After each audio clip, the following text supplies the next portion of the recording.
Okay, well, it is certainly my privilege to be with you guys this morning, and I consider myself a good company here. One of my favorite preachers, a guy named Timothy Keller, old Presbyterian minister who got a start here in Virginia, and so I think it's a lot of fun for me to get to do this, just with my family here in town, and to share with you guys this morning.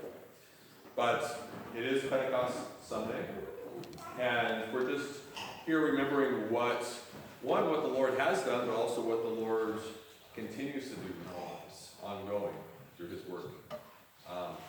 But a little bit about myself, just a quick introduction. My wife and I work with a campus ministry called Chi Alpha. It works with university students on around 250 campuses around the country. And if you wanted to try to understand, oftentimes people are like, well, what does Chi Alpha do? What does that mean to be a minister on campus, a university? And an example that sometimes we use is, if you can imagine with me, you had somebody in your congregation that was what I've done is call a super evangelist. There's someone who is just very good at sharing the gospel, and let's just say that person, think Billy Graham, think Reinhard Banke or somebody like that. But imagine this person could bring 1 million people to the Lord every year. That would be pretty incredible, right? But let's say you also had somebody in your church who was what we're just going to call a faithful discipler. And that person really only had one person in their life that they ministered to. But through life together, through pouring out their faith, and through relationship, they were really able to have an impact in that person's life in a deeper way, in a more long-lasting way. The difference with the faithful discipler is that that person that they then disciple is able to turn around and do that for someone else. Now, over time, after a few years, you would really be impressed and really excited about what was happening with the super evangelist, and you should. There's something certainly to celebrate there. But what you will find is in about 32 years, you will have a complete shift in the impact through those two approaches. The super evangelist really would not even keep up with the growth curve of our world, but the faithful discipler actually has reached the world at that moment. And so what we talk about when we talk about doing campus ministry is we're really about trying to do relational ministry. We're very into just through life. College students are at a very unique season of their life, and through doing life together in ministry through relationship, we're able to have this impact into young people's lives in a very dynamic time. And our ministry is in a lot of flux right now. We've actually had about 40 staff that worked with me at CSU, worked with Lindsey and I, who have all pioneered. They've all left us in about a 4-year window to go pioneer 7 locations. So we've had 40 full-time credentialed clergy ministers sent out, 2 of them overseas. We have one group, actually a couple of them are with us for a few days at Brian and Susie's, and they're about to head to Russia next month, if you can believe that. There's going to be a team going there. We've got others go to Portugal and South Dakota, and we've pioneered a number of places around Colorado, a number of them starting this fall. And so we're just we're in a really exciting time, but also just a really interesting moment of seeing kind of our ministry continue to grow. But it's really exciting. People hear a lot about campuses, and they're really concerned about the state of our universities around the country. And there is a lot to be concerned about, a lot to be prayed into. But the exciting thing is that young people are just looking for a purpose in their life. They're looking for something worth their life to serve and give to their life. And the kingdom of God is alive and well in our universities. That we have really seen a generation of disciple makers, faithful disciples, and we are about that. That's kind of what we do. And an example that I'll use to kind of highlight how this sometimes looks a little bit, when we pioneered CSU, this was about 13 years ago, and I had a guy from Texas. His name was Josh Nicholas. Josh came to the Lord from a university called Huntsville, Sam Houston State in Huntsville, Texas. He came to the Lord because of this young man that loved Jesus on that campus and started to share with Josh. And Josh was very far from the Lord, He was into sports. He was an athlete in college. He was a fraternity guy, one of the most social people on the campus. But this guy, Chris Groggins, loved him so well, just had such a profound willingness to sacrifice and serve and minister to Josh. And Josh, with all of these friends, had no friendship quite like this, and it completely changed his life. So Josh would give his life to the Lord. He would eventually do Chi Alpha, came to Colorado with me to pioneer the ministry. Josh met this guy. Chris Groggins, now, this guy that brought Josh to the Lord, is the Chi Alpha director himself. And now Josh came with me, and he just started ministering to students on the campus at CSU.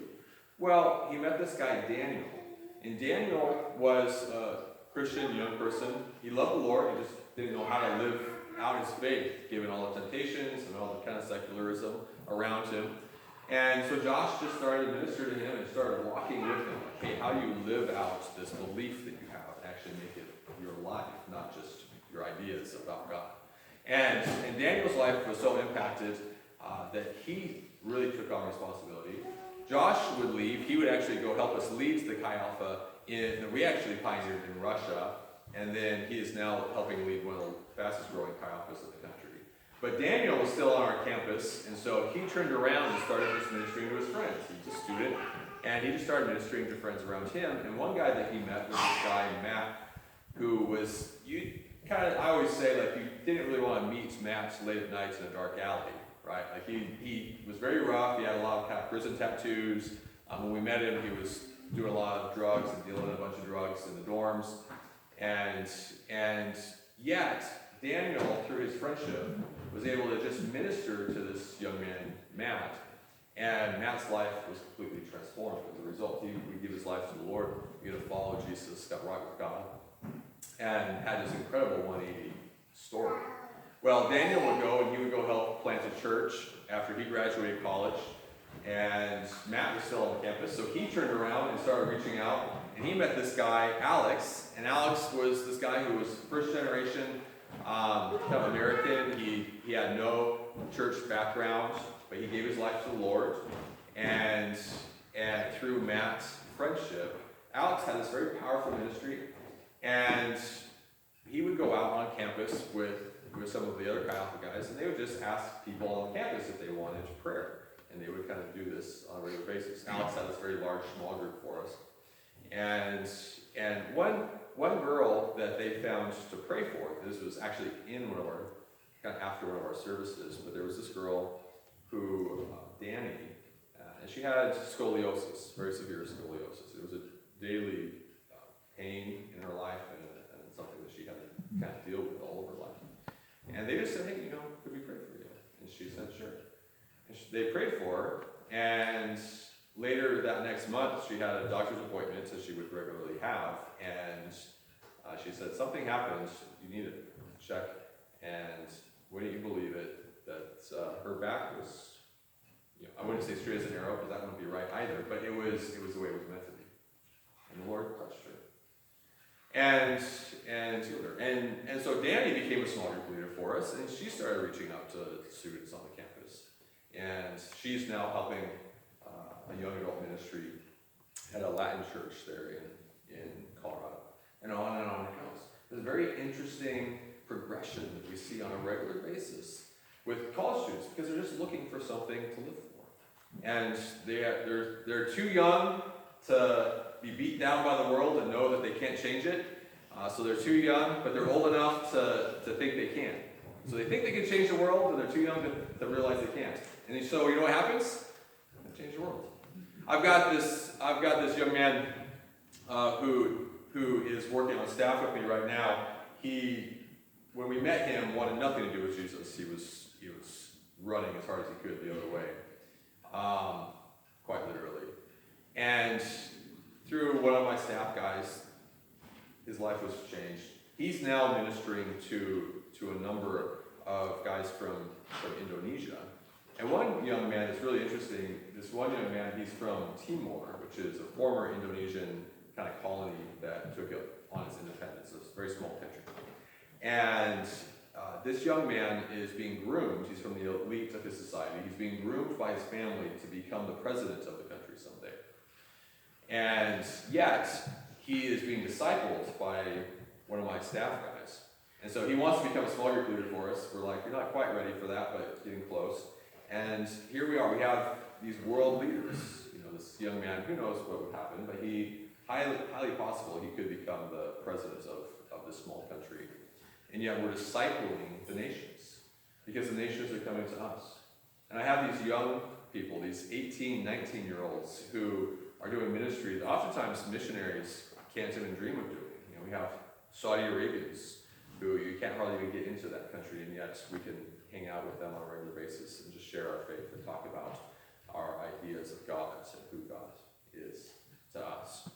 And, after college, these young people go off in the marketplace, and they're having this impact. I have one young woman who just graduated, and she's an engineer, very talented young woman, and got hired by Honda, went to their headquarters where they do the engineering for cars, and she just started sharing her faith with all her coworkers. She had so many people that were interested in what she was talking about that she was like, let's get together once a week, maybe over lunch, and we just kind of talk about the Lord and just spend some time together.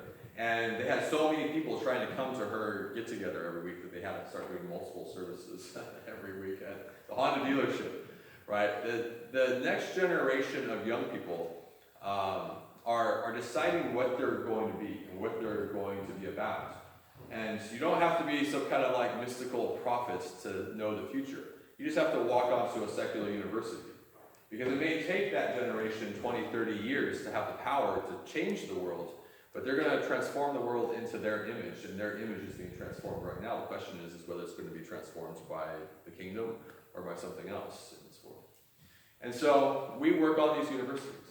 But I wanted to share just for a few minutes here a scripture verse that's near and dear to my heart, and it kind of talks a little bit about what does that look like to have that disciple maker mindset in our world, in our lives practically. And so John chapter 18 and verse 33, it says, this is the interaction with Jesus and Pilate. I'm sure all of you guys are fairly familiar with it. The famous interaction. Pilate is one of the very few non-Jewish people that Jesus would interact with. Certainly, maybe the only non-believing individual that Jesus interacted with in his ministry. But here he has Pilate talking with him in verse 33, John 18. It says, and actually I'll read from the translations up here. So, Pilate then went back into his headquarters and summoned Jesus. "Are you the king of the Jews?" he asked. And Jesus said, "Is that your own idea, or have others suggested it to you?" "What? Am I a Jew?" said Pilate. "Your own nation and your chief priests have brought you before me. What have you done?" Jesus replied, "My kingdom does not belong to this world. If it did, my followers would be fighting to save me from the arrest by the Jews. But my kingdom authority comes from elsewhere." "You are a king then," said Pilate. Right? Pilate, he keeps trying to get Jesus in his box. Right? We do that. We always try to put God in our box. Like, hey, you need to kind of fit into like the way that I think and understand the world. Pilate, he just can't get Jesus into his box. So he's like, "You're a king." And Jesus is like, "Well, kind of."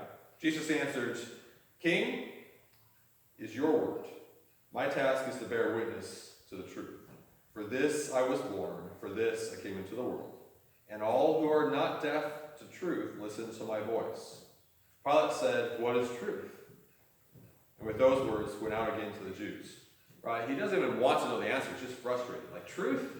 It's like our world today. Truth? What is truth? Truth. I don't know what truth is. I don't know what that means. In our universities, oftentimes, that's the way we find our students wrestling with ideas of God. It's like, God? What is there even truth to that? What does that even mean? Now, Pilate goes out and he talks to the religious leaders, and he's like, "Hey, what's the deal? I don't see any problem with this guy. I don't see why he's a problem, but he's trying to appease the crowds, so he has Jesus beaten." And history would tell us Pilate was not a good guy. But it seems like he was almost trying to act out a sense of mercy when he beat Jesus, because it was like he was just trying, like, let's not kill him, I'll just beat him so you guys are appeased. But in chapter 19, we'll just kind of jump ahead, verse 4, it says, "Once more Pilate came out and said to the Jews, 'Here he is.' I am bringing him out to let you know that I find no cause against him." And Jesus came out wearing the crown of thorns and the purple cloak. "Behold the man," said Pilate. The chief priests and their henchmen saw him and shouted, "Crucify, crucify. Take him and crucify him yourselves," said Pilate. "For my part, I find no case against him." The Jews answered, "We have a law, and by that law he must die, because he claimed to be the Son of God." When Pilate heard that, he was more afraid than ever. Now, it's actually kind of interesting. In the context of this passage, it's kind of interesting why Jesus is more afraid from that statement. Because he's afraid because he's, this Roman governor, and the Jewish people are poised for revolt. He knows that. Pentecost would have been like a key moment in rallying the crowds. And so Pilate's on high alert for revolution and all that kind of thing. Well, here he is in front of Jesus, but he's probably afraid of what's going on. But why is he more afraid? And they said, "He must die because he claimed to be the Son of God." Students on universities, they're often like, "Oh, Jesus never claimed to be God," which means that they're not a first century Jew and probably spent way too much time on YouTube late at night. But there's a number of times where Jesus is very clear that he is claiming to be God. And the religious leaders know this. This is why they want him dead. And then Jesus is not trying to challenge that thought. If Jesus was just meaning, "Oh, we're all made by God, and so we're all children of God's creation," he could have clarified that. He didn't clarify that. The religious leaders knew what he was saying, and now Pilate actually knows. Because he actually goes back into the palace and he says, "Where did you come from?" Which is this very strange question in the context, until you realize that Pilate is a pagan. He grew up with Greek mythology. He believed in the gods that came in human form to the world. But what would have been terrifying to Pilate was facing Jesus after he had just beaten him, seeing him bloody, seeing him near death, standing there. And Pilate's like, "Where did you come from?" Because while the idea that Jesus was divine would have been novel but not strange. What would have been strange is that the divine could bleed. That the divine would allow itself to be tortured and persecuted and suffer. And why would a God allow that to happen? So the incarnation, and we know the story, right? Jesus came to die for our sins. He came to be lowly. But I want to just kind of highlight this idea for us this morning. When we say that he did that, what we are saying is, first and foremost, that God is about pursuing us in our lives. The incarnation is a statement that God is pursuing us. Because even if God had given us access to heaven, said, "Hey, come be with me where I am," we wouldn't have probably even wanted that. Right? He came to us and we still killed him. And so God had to come to us. He had to come near to us. He had to draw near to where we were. And if we, as a church, don't understand that concept, we will suffer as a result too, because God is calling us to the same. He said, when the Great Commission is, "Go into all the world, make disciples of all nations," it was a declaration, do what I did. And what I did is I left where I was comfortable and I came to where I was uncomfortable. I came to where I was secure and I sacrificed for you. And what we see on the university is students have more or less impacts based on whether or not they're willing to act out the incarnation. Will they pursue? And Jesus pursued us. And I think that is such a great place of peace and comfort and joy, to recognize that the God that can speak and universes explode, the God that holds all things together in his nature. And I'm recreational physicist. I just love studying, quantum mechanics. I'm reading one book right now. Just the nature of how things even exist are so complicated.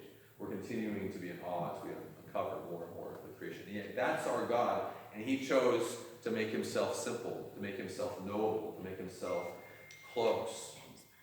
And he drew near to us physically. He also drew near to us emotionally, relationally, spiritually. He was constantly drawing us to God. But he started by pursuing us where we were. And so, as a church, we are called to do both. But the church oftentimes has made the statements, sometimes to its own detriment, that come to us, you know where we are if you need us. And we have this statement we'll say sometimes, it's like people need to belong before they believe. And that's absolutely true. They need the community of God to experience the presence of God. But it's only after people have been pursued in their mess, in their space, where we leave where we're comfortable, and we sacrifice in ways that are uncomfortable for us, because that's what our God did for us. We have a group of graduates who decided, you know what, we just love this community, we want to stay together. So they left CSU after they graduated. A couple of them were engineers and made some pretty good money pretty quick. So they got a couple houses in the same neighborhood, just up the street from each other. Invited a bunch of their friends to move in with them, and they just started reaching out to their neighborhood. It's a real rough part of Denver. But they're trying to just share their love of the community. They're sharing their love of God to the community. They're inviting their community into that relationship that they have with each other. And I have this man who's helping them. He's in Denver. He was the leader of one of the largest church planting entities in the country. And he told me, he says, I am trying to teach them how to do church, but they're teaching me what church is going to have to become if it will survive the next generation. Right? There's this idea of what does pursuit look like to us. We went to Russia a number of years ago, and this young man we met there, my wife and I started the first Chi Alpha in Russia, and this young man we met that first year was named Dima. And Dima was kind of a stereotypical Russian, just hated America, never smiled, very stoic, very, smiling is weakness, So he's just, but he was really kind of depressed. And he met actually Brent, this guy on the staff with me, and Brent just became his best friend. And Brent lived in the dorms and took classes up at university that year while we were starting the ministry. And Dima just would hang out with Brent. And Dima didn't want anything to do with Jesus, but he would endure a little God talk because he loved the friendship with Brent. And he knew, hey, if I'm going to talk about, if I'm going to hang out with Brent, he's going to ask, what are my thoughts about this idea of God, or he's going to mention this thing he was reading in the Bible, or, and Dima just kind of endured it because he loved the way that Brent pursued this friendship with him, honored him, and loved him. Well, about 6 months later, Dima just would come around our community, and he would just see the interaction. The Russians said they called us bright eyes. They said there was something in your eyes that's different. We don't know what it is. And eventually, Dima would come up to Brent, and he'd say, all right, let's do it. And Brent didn't even know what he was talking about. It was late at night. They were coming back from us hanging out with them, and a number of students. And Brent said, do what? And Dima says, this God thing is got to be why you have so much hope, so much purpose, and I want it, and I need it. So, let's do this. And Brent's like, okay. And Dima gave his life to the Lord right there in that moment. It was one of the most radical transformations I've ever seen. He was really depressed. He was very just no purpose in his life. And in 6 months, I talked to him 6 months after he'd given his life to the Lord and asked him, what's it been like? He said, honestly, I've experienced more happiness in the past 6 months than I've ever experienced in my life put together. I know I serve God because he's worthy, not because of what I get out of it. And so, as we go out into the world, we are called as followers of Christ to model that. And sometimes that means pursuing people physically in their space. Sometimes that means just pursuing them emotionally, like being engaged with that coworker, being attentive. I have a blood disorder. I have too much iron. And so the cure for it is called hemochromatosis, if anybody knows what that is. And what the cure for it is you just have to donate blood on a regular basis. And so I have a fairly high, severe case of it, so I donate blood fairly regularly. But so I see these nurses and these technicians on a regular basis, so I start to build this connection, this relationship with them. And I can't tell you how many times I'm like, they're like sucking the life out of me, and I'm like laying hands on them, trying to pray for their like, family situation or what have you, right? Like, it's like I'm giving you my life in so many ways right now. But it's just this random moment, right? It's through the people in our lives we find those moments to minister. You don't have to be some kind of ordained minister to do that. We are called to be a priesthood, to be a holy nation, to be a community, and to be the family of God, loving the people around us. Sometimes that means just being bold enough, not awkward, but just being bold enough to ask the question about what are your thoughts about God? What are your thoughts about the afterlife? What are your, and go there. Ask good questions. It's the best way to communicate love of Christ. But Christ called us to pursue after him, and we pursue the world as we pursue him. So, how do we start? Well, we pursue him first. Not just like, hey, we have a relationship with God, but pursue that relationship with God. Are we pursuing that? And then are we pursuing that relationship with each other? God called us, greatest commandments, love God. Second, love your neighbor. We were called to each other. And so if we are not in each other's lives, we'll have nothing that the world cares to be invited into. But we need to go to them. But we need to go to each other. It starts with pursuing each other in relationship with one another, being life-giving and being meaningfully connected to the body of Christ. Because the world is looking at us and saying, why would I want to belong? But until they belong, they will not believe.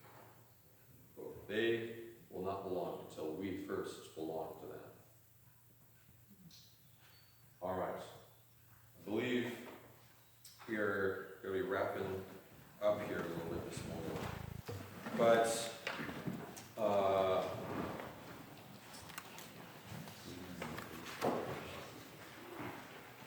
we have a closing hymn. Yes, we do, and it's 398, not just 39.